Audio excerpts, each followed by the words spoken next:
2013-yilda Kaliforniyada AQSh tarixidagi eng yirik odam ovlash amaliyoti bo'lib o'tdi.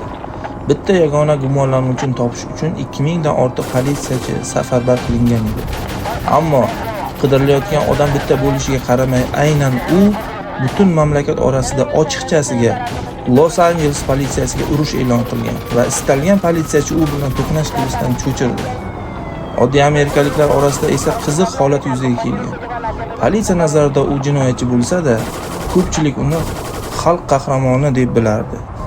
Dorner 1979-yil 4-iyul kuni Nyu-Jersida tug'ilgan. Bolaligida uning oilasi Kaliforniya shtati Los Angeles atrofidagi bir hududga ko'chib o'tadi va Kristofer yoshligining deyarli hammasini shu yerda o'tkazadi.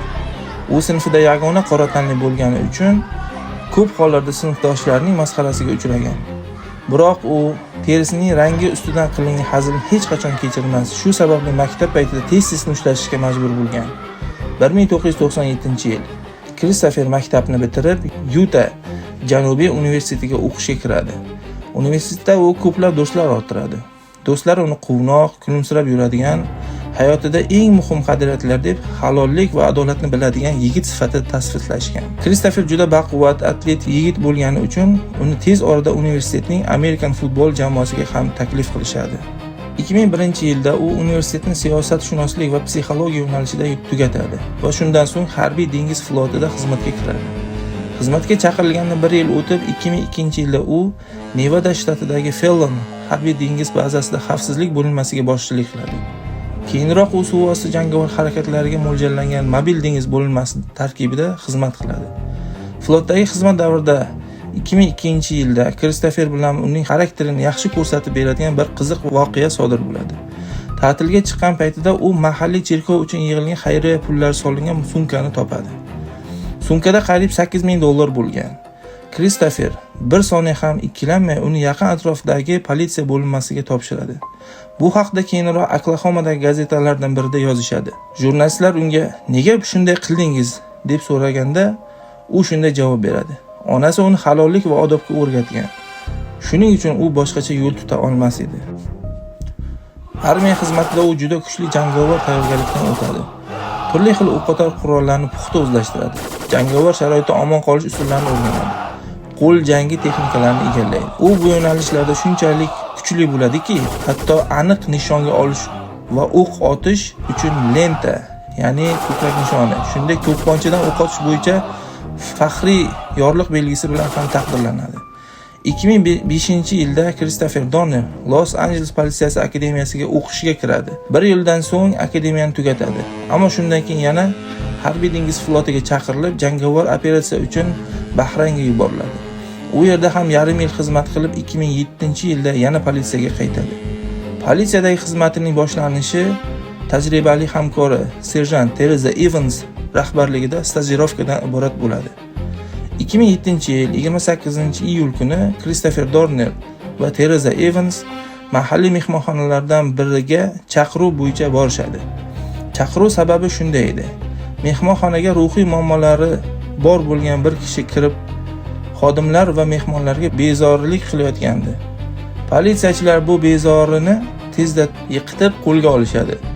U Kristofer Getler degan odam bo'lib chiqadi. U rostdan ham ruhiy kasal edi. Uni bo'limga olib ketishmaydi. Shunchaki mehmonxonadan chiqarib yuborishadi va keyingi safar bo'lsa qamab qo'yishlarini aytib ogohlantirishadi. Go'yoki shu bilan hodisa tugagandek edi. Ammo keyinchalik aynan shu voqea Kristoferning taqdirini halokatli tomonga buradi. Voqeadan 2 hafta o'tgach, Dornerning ustoz hamkori serjant Tereza Evans uning stajirovkasi bo'yicha rahbariyatga hisobot topshiradi. Hisobotda Dorner hali to'liq mustaqil xizmatga tayyor emasligi, ayrim yo'nalishlarda ko'rsatkichlarni yaxshilashi kerakligi yozilgan edi.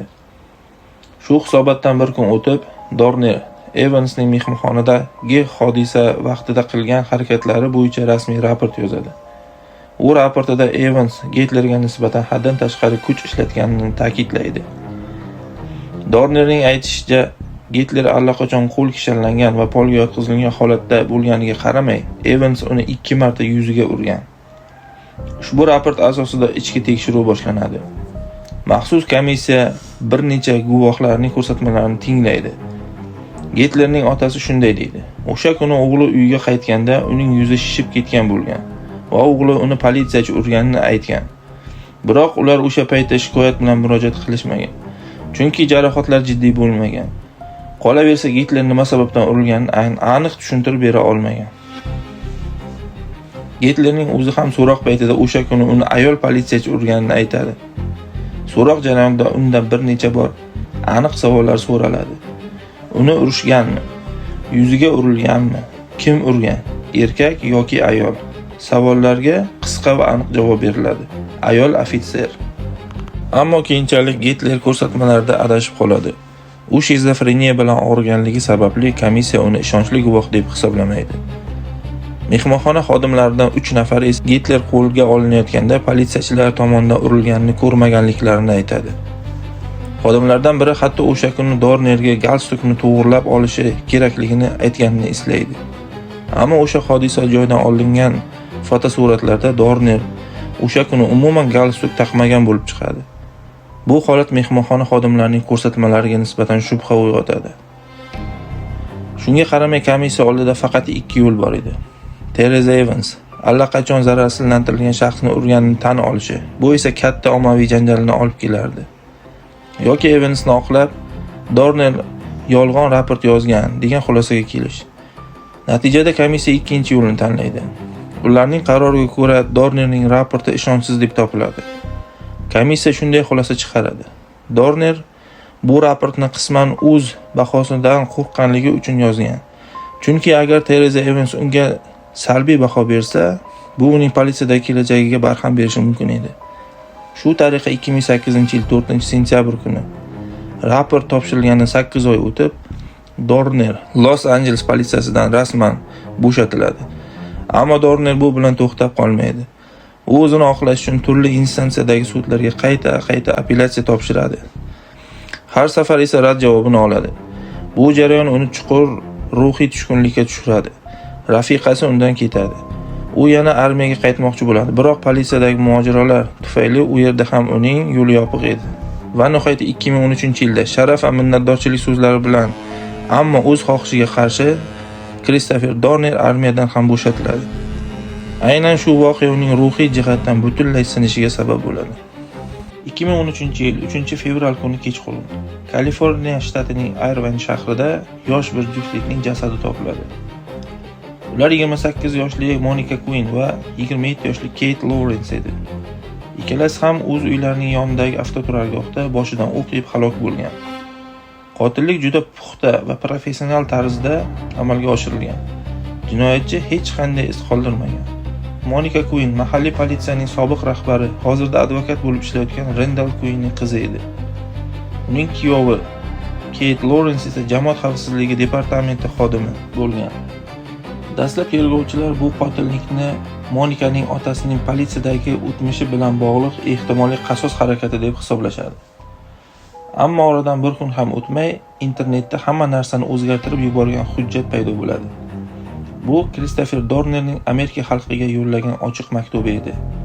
Hujjat 11,000 so'zdan ortiq bo'lib, unda Dorner o'zining boshidan kechirganlarini, politsiya tizimiga bo'lgan nafratini va nima uchun bunday yo'lga kirganini batafsil bayon qilgan edi. Maktubda Dorner shunday deydi: uni shaxsan bilgan odamlarning ko'pchiligi ommaviy axborot vositalarida aytilayotgan gaplarga ishonmaydi. Chunki bu ularning tanigan Dornerga mos kelmaydi. U Los Angeles politsiyasi va matbuoti uni haqorat qilishini bilishini, ammo bu tizimdagi o'zgarish bo'lishi uchun zarur yovuzlik deb qabul qilayotganini yozadi. Dornerning aytishicha, insonning ismi bu shunchaki so'z emas. Bu uning butun hayoti, merosi, qilgan qurbonliklari va mehnatidir. U odamlarni agar vijdonlari oldida pok bo'lsa, o'z nomini himoya qilishdan hech qachon voz kechmaslikka chaqiradi. Maktubda 2007-yil 8-iyul kuni Tereza Evans ustidan yozilgan politsiya raportiga yana qaytadi. Uning yozishicha, Evans kishanlangan, ruhiy kasal bo'lgan Gitlerni ko'kragiga 2 marta tepgan va yana bir marta yuziga urgan. Bu holatni u jirkanch deb ataydi. Ammo nazorat organlari bu haqida hech qanday choralar ko'rmagan. Dorner o'zini aynan shu raport tufayli jazolanganini, politsiya unga qasddan qarshi chiqqanini aytadi. Sud eshituvlarida Gitler va uning otasi ayol ofitser tomonidan urilganini tasdiqlaganiga qaramay, baribir Dorner aybdor deb topilganini yozadi.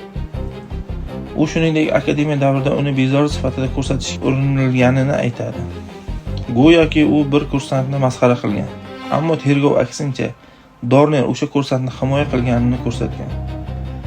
Dornerning so'zlariga ko'ra, agar u yolg'on politsiya raportini yozgan bo'lsa, unga nisbatan jinoyat ishi qo'zg'atilishi kerak edi. Ammo bunday bo'lmagan. Chunki politsiya uning aybsizligini bilgan va jinoiy sudda bu haqiqat ochilib ketishidan qo'rqishgan. U maktubida shunday yozadi: u o'z nomini tiklash uchun barcha qonuniy yo'llarni tugatgan, barcha sud instansiyalariga murojaat qilgan, ammo foydasi bo'lmagan. Endi esa bu uning so'nggi chorasi. Dorner ochiqchasiga shuni e'lon qiladiki, Los Anjeles politsiyasi haqiqatni bostirishda davom etsa, bu o'lim bilan yakunlanadi. U o'zini allaqachon o'lik deb hisoblashini 2009-yil 1-fevralda politsiyadagi faoliyatini rasman tugagan kunda ich-ichidan o'lganini aytadi. U hech qanday pul yoki kelishuv evaziga to'xtamasligini, unga faqatgina o'z nomi kerakligini yozadi. Hech qanday muzokara bo'lmasligini, politsiyaning barcha taktika va usullarini yaxshi bilishini ta'kidlaydi. U o'limdan qo'rqmaydigan odamni mag'lub etib bo'lmasligini aytadi. Maktubning oxirlarida Dorner politsiya rahbarlari va ayrim ofitserlarni nomma-nom tilga olib, ularni mas'ul deb bilishini ochiq aytadi. Shuningdek, u oddiy fuqarolarga zarar yetkazmasligini, faqat o'ziga bevosita xavf tug'ilgandagina qarshi harakat qilishini yozadi. Ammo shu bilan birga u politsiyachilarni ogohlantiradi. Agar uni quvib yoki xabar berishga urinishsa, bu og'ir oqibatlarga olib kelishi mumkin. Ochiq maktub e'lon qilingach, Christopher Dorner AQShdagi eng muhokama qilinayotgan shaxsga aylanadi. Bir vaqtning o'zida ikkita katta ov boshlanadi. Dornerning maktubida tilga olingan odamlarga qarshi qasosi va Kaliforniya politsiyasining Dornerni qo'lga olish bo'yicha ov amaliyoti. Maktub e'lon qilingach, Dornerga qarshi boshlangan qidiruv misli ko'rilmagan darajaga chiqadi. Kaliforniya bo'ylab uning ehtimoliy qurbonlari bo'lishi mumkin bo'lgan odamlarning uylarini himoyalash uchun minglab politsiyachilar safarbar qilinadi. Dornerni qo'lga olish yoki uning qayerdaligi haqida ma'lumot bergan shaxs uchun $1 million mukofot e'lon qilinadi. Bu Kaliforniya tarixidagi eng katta pul mukofoti edi. Biroq muammo shundaki, Los Anjelesdagi ko'plab patrul xodimlari yoki endigina akademiyani bitirgan yosh politsiyachilar yoki xizmat davomida hech qachon Dorner kabi real jangovar tajribaga ega, yaxshi tayyorlangan va taktik jihatdan kuchli shaxs bilan to'qnash kelmagan edi. Dorner esa harbiy tayyorgarlikdan o'tgan, a'lo darajada o'q otuvchi va haqiqiy janglarda qatnashgan odam bo'lib, politsiyaning barcha usul va protseduralarini mukammal bilardi. Shu sababli politsiyachilar u bilan yuzma-yuz kelishdan jiddiy qo'rqishardi. Bu qo'rquv og'ir oqibatlarga ham olib keldi.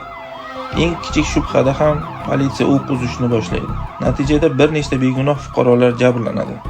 Xususan, 7-fevral kuni ertalab soat 5:30 atrofida politsiya Dornerga o'xshash avtomobil deb o'ylab, ko'k rangli Toyota avtomobiliga 50 dan ortiq o'q uzadi. Avtomobilda esa 71 yoshli Emma va uning 47 yoshli qizi Marja bo'lgan. Ular har tong gazeta tarqatish bilan shug'ullanishardi. Ayollar tirik qolishadi, biroq tan jarohati olishadi. Keyinchalik Los Anjeles ma'muriyati ularga $4 million kompensatsiya to'lashga majbur bo'ladi. Oradan yarim soat o'tgach, politsiya yana bir avtomobilni Dornerning mashinasi deb o'ylab, urib to'xtatadi va yana o'q uzadi. Ammo bu mashina umuman boshqa marka va rangda bo'lib chiqadi. Haydovchisi esa oq tanli erkak bo'lgan va u omon qoladi. Ushbu voqealardan so'ng internetda politsiya paranoyasini masxara qiluvchi futbolkalar paydo bo'ladi. Men Christopher Dorner emasman. Iltimos, menga o'q uzmang. Shu paytga kelib Dorner yana bir jinoyat sodir etishga ulgurgan edi. 7-fevralga o'tar kechasi taxminan soat 1:30 da 2 nafar politsiyachi Dorner maktubida tilga olgan ofitserlardan birini qo'riqlash uchun ketayotgan paytda Li ismli fuqaro ularni to'xtatib, yoqilg'i quyish shoxobchasi yaqinida Dornerga o'xshash odamni ko'rganini aytadi. Politsiyachilar u tomonga yo'l olishadi va haqiqatan ham Dornerga mos keladigan pikapni ko'rishadi. Ular mashinani kuzatib borayotgan paytda pikap to'satdan to'xtaydi. Haydovchi eshikni ochadi va Dorner patrul mashinasiga qaratib o'q uzadi. Natijada 2 politsiyachi yaralanadi. Ular tirik qolishadi, ammo tahdidni davom ettira olmaydi. Taxminan 25 daqiqa o'tib boshqa bir hududda yana bir patrul mashinasi Dornerga o'xshash pikapni payqaydi. Bu safar omad politsiyachilar tomonidan bo'lmaydi. Otishma chog'ida Dorner ofitser Mayklning boshidan otib o'ldiradi. Shuningdek, stajyor Endryu og'ir yaralanadi. Dorner stajyorni o'ldirmaydi va voqea joyidan qochib ketadi. Guvoh bo'lgan taksi haydovchisi jarohatlangan stajyorga yordam berib, uni og'ziga politsiya radiosini tutadi. Shunda u dispetcherga bo'lgan voqeani yetkaza oladi.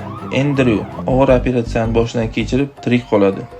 Uning ustozi Michael esa voqea joyida halok bo'ladi va keyinchalik jasorat medali bilan, ammo vafotidan so'ng taqdirlanadi. Dorner esa yana g'oyib bo'ladi. Faqat 7 soatdan keyin Los-Anjelesdan 120 km uzoqlikda uning pikapi yoqib yuborilgan holatda topiladi. Politsiya Dorner tog'li hududda yashiringan bo'lishi mumkin deb hisoblaydi. Biroq har bir qadam juda ehtiyotkorlik bilan tashlanadi. Dorner istalgan joyda snayper qurol bilan poylab turgan bo'lishi mumkin edi. 2 kundan so'ng 9-fevral kuni rasmiylar Dornerning ishdan bo'shatilishiga olib kelgan ishni qayta ko'rib chiqishlari mumkinligini e'lon qilishadi. Ammo bu vaqtga kelib voqealar juda uzoqqa ketgandi. Bir necha kundan so'ng kuchli qor bo'roni boshlanadi. Bu ko'rishni keskin yomonlashtiradi. Politsiya Dorner tog'li hududlardagi yuzlab kichik tog' kulbalaridan birida yashirinib olgan bo'lishi mumkin deb taxmin qiladi. Ammo har bir eshikni taqlatish politsiyachilar uchun hayot-mamot masalasiga aylanadi. Nihoyat yoqib yuborilgan mashina topilganidan 5 kun o'tgach, politsiya Dornerning iziga tushadi. Bunga sabab Dorner o'z prinsiplariga sodiq qolib, oddiy fuqarolarga zarar yetkazmaganidadir. 12-fevral kuni Karen ismli ayol politsiyaga qo'ng'iroq qilib, Dorner ularning tog' kulbasiga bostirib kirganini, uni va erini bog'lab qo'yganini, mashinalarni olib ketganini aytadi. Dorner ulardan politsiyaga qo'ng'iroq qilmaslikni so'ragan, ammo ketishi bilan Karen qutulib, darhol xabar beradi. Keyinroq Dorner yana bir odamning mashinasini to'xtatadi. U erkakka zarar yetkazmasligini aytib, faqat mashinasi kerakligini bildiradi. U itini olib ketishini so'raydi. Bu safar politsiya Dornerni kuzatib borishga muvaffaq bo'ladi. Vertolyotlardan biri o'g'irlangan pikapni tog' kulbasi yonida ko'radi. Dorner ichkarida barrikada o'rnatgan deb taxmin qilinadi. Voqea joyiga birinchi bo'lib yetib kelgan politsiyachilar Alex va Jeremy bo'ladi. Dorner ularga hech qanday imkon qoldirmay, ikkalasini ham otib o'ldiradi. Shundan so'ng hudud to'liq qurshab olinadi. 5 kilometr radiusda hamma joy yopiladi. Politsiya Dornerdan taslim bo'lishini talab qilib, ko'zdan yosh oqizuvchi gaz ishlatadi. Javob bo'lmagach, ekskavator yordamida kulbaning bir qismi buziladi va ichkariga yoqilg'i patronlari otiladi. Kulba yonib ketadi. Politsiya Dornerni taslim bo'lishga chaqiradi, ammo u boshqa yo'lni tanlaydi. Olov ichida qolgan holda Dorner so'nggi o'qni o'ziga qaratadi. Ertasi kuni kulba qoldiqlari orasidan topilgan inson qoldiqlari Dornerga tegishli ekani tasdiqlanadi. O'lim sababi o'z joniga qasd qilish. Bu voqeadan so'ng jamiyat fikri 2 lagerga bo'linadi. Ba'zilar Dornerni oddiy jinoyatchi deb hisoblab, uning o'limini adolat deb biladi. Boshqalar esa uni o'z sha'ni uchun kurashgan odam, tizimning yolg'onlarini fosh qilgan shaxs sifatida ko'radi va politsiya uni tirik qo'lga olishga harakat qilmagan, balki ataylab yoqib yuborgan deb hisoblaydi. Qanday bo'lmasin, Kristofer Dorner kimdir uchun jinoyatchi, kimdir uchun qahramon. Uning hikoyasi hech kimni befarq qoldirmaydi.